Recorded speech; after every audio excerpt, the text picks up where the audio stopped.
documentary is going to be about Aboriginals and how they were treated in their own land. It will also include an interview. In the interview, Professor Gary Foley is speaking about why Australians don't like Australia Day. The interview was taken in May 2021. The Aboriginals have been mistreated by the white Australians for years. They're still seen as hunters and gatherers, even though they have also evolved into today's society. Common settlers used to create Aboriginal masquerades until the Aboriginals moved out of town into their own towns. Nowadays, they still get punished sometimes if they're found in British territorial space. Although the relationship between white and indigenous people started out quite mutual and primarily peaceful, times have changed. Canadians may consider our country relatively free from racism and prejudice, but the evidence presented challenges that understanding. The mistreatment of First Nations people by white people began in the 19th century, and quite quickly the Canadian legal system itself became racist. So in reality, Canadians probably aren't as far away from the dark days of racism as they think they are. Professor Gary Foley, who is a writer, activist, and academic, doesn't want to be associated with Australian nationality. He is best known for his activities as an Aboriginal activist. In May 2021, he was interviewed about Australian Day and why Australians resent this day. Because think of it this way. If the British came here and offered to buy Australia, like if I wanted to live here, I'd come and say to your mum, I'll offer you $1 million. Yes or no? She'd say yes or no. If she said yes, she's got $1 million, you got $1 million, and I got a house. But if I or somebody else came here and kicked you and your family out into the park and said go and live there, then that is not a very good thing, is it? And that is what Australia Day represents to me.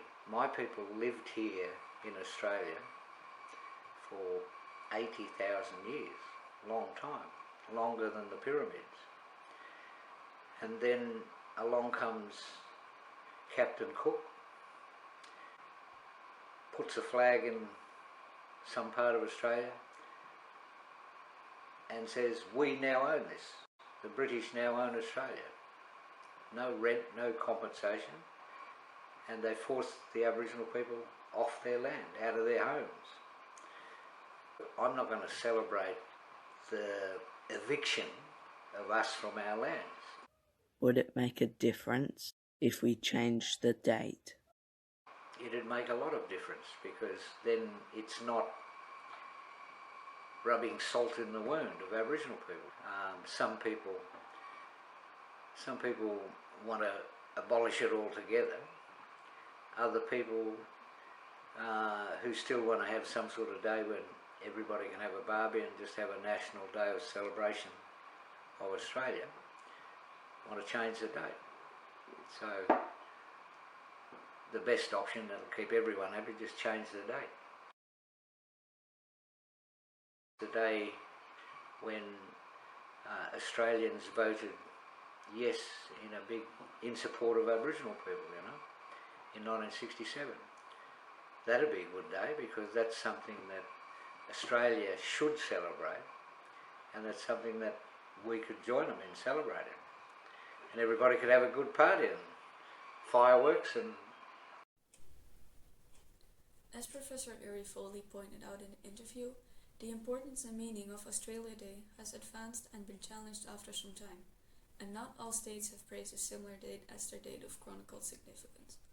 The date of 26th of January 1788 denoted the declaration of British sway over the eastern seaboard of Australia, which was at that point known as New Holland.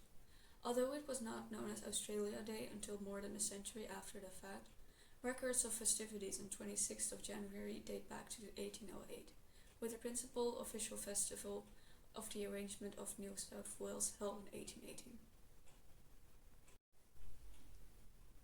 Thank you for watching my documentary. For more information about Australia Day, Google it today on the internet, or even better, visit Australia on the 26th of January.